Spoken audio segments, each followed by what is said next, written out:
দিনে তিনটে রং থাকে, এখন বুঝে নাও।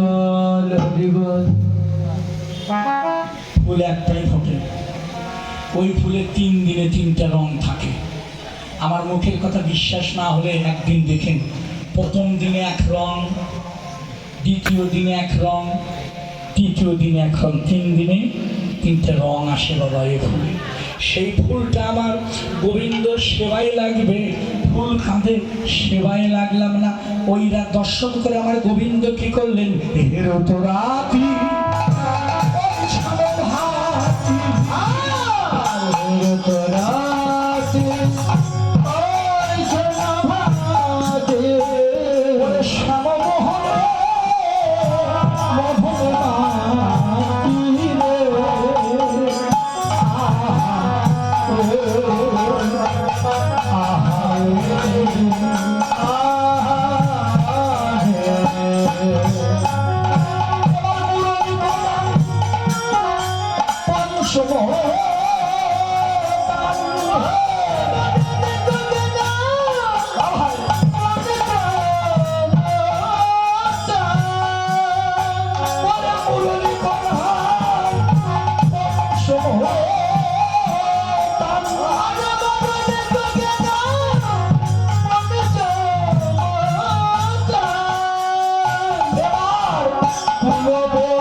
পঞ্চমকালে বেজে উঠল আমার স্বামীর বাঁশি বাজে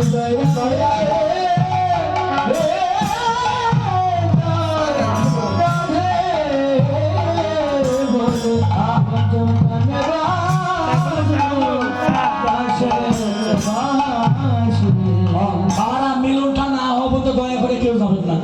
রাধাকৃষ্ণের মিলন করে দিয়ে, নিত্যরাস করে দিয়ে, রাধাকৃষ্ণকে যুগল করে দিয়ে তারপরে সেবা নিয়ে আপনারা যাবেন।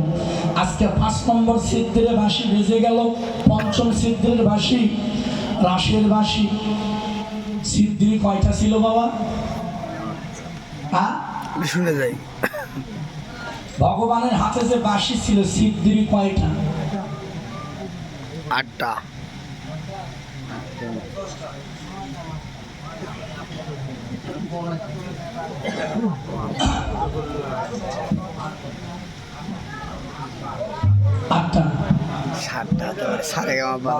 আমার ইউটিউব চ্যানেলে প্রায় 150টা পালা ছাড়া আছে, রাস অধ্যায় ছাড়া আছে।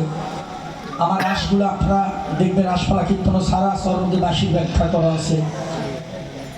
সিদ্ধির দেখেন আসতে ভাই, সিদ্ধির কয়টা একটু লক্ষ্য করবেন মায়েরা।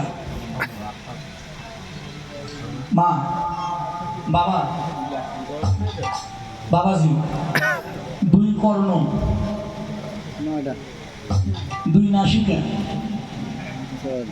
কয়টা হলো? 4, চক্ষু 2, কয়টা? 6, বদন 1টা, আর আছে আরো আছে পায়খানা, আরো 2টি আছে নাভির নিম্ন ভাগে। তাহলে কয়টা হলো? আমার দেহটাও বাঁশি, গোবিন্দের হাতের বাঁশিতে 9খানা সিদ্ধি, আমার দেহটাও 9খানা। তবে 9 না বাবা, আরো একটা সিদ্ধি আছে গোপন। দাদু আরেকটা আছে না? দাদু একটু আরেকটা সিদ্ধি আছে গোপন। সেটা কোথায়? সেইটা হলো আপনার আমার এই নাভিমূল। এইটা হলো 10ম সিদ্ধি।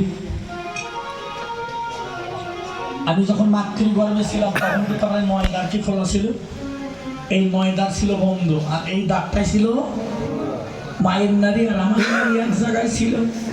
যেদিন ভূমিষ্ঠি হলাম মা বলে ডাকলাম, ওই ধাত্রী দেবী এসে তখন আমার এই নারীটা কেটে দিল। যেদিন থেকে আমি জ্ঞানের নারী, ধাত্রী দেবী যখন আমার এই জ্ঞানের নারী কেটে দিল, যখন এই জ্ঞানের নারী কেটে দিল, তখন থেকে আমরা যে গোবিন্দ হারা হয়ে গেলাম বাবা, আমরা গোবিন্দ হারা হয়ে গেলাম। জ্ঞানের নারী ছোট মাতৃগর্ভে যে কয়দিন ছিলাম, প্রত্যেক দিন ভগবানের সঙ্গে দেখা হতো, কথা হতো। যখনই ভূমিষ্ঠি হলাম মা বলে ডাকলাম, সব চলে গেল। এখন মায়াতে আবদ্ধ হলাম। আমার ডাকার ঠাকুর শোনে না, মায়া এসে গেল। ঘর আমার, বাড়ি আমার, টাকা আমার, পয়সা আমার, ছেলে আমার, মেয়ে আমার, ধন সম্পত্তি আমার, কিন্তু হিসেব করে দেখি বাবা কেউ আমার না, আমি নিজেও তো আমার না। আমি কি আমার দাবি? এই দেহের সঙ্গে আত্মার কোনো সম্পর্ক নেই। পাখি উড়ে যাবে, খাঁচা পড়ে থাকবে। তাই যখন গোবিন্দের বাঁশি বেজে গেল, গোপিকাদের কর্ণকৌরে বংশীর ধ্বনি প্রবেশ করলেন। গোপিকারা বাঁশির ধ্বনি শুনে কি করলেন? শোনো তো গোপী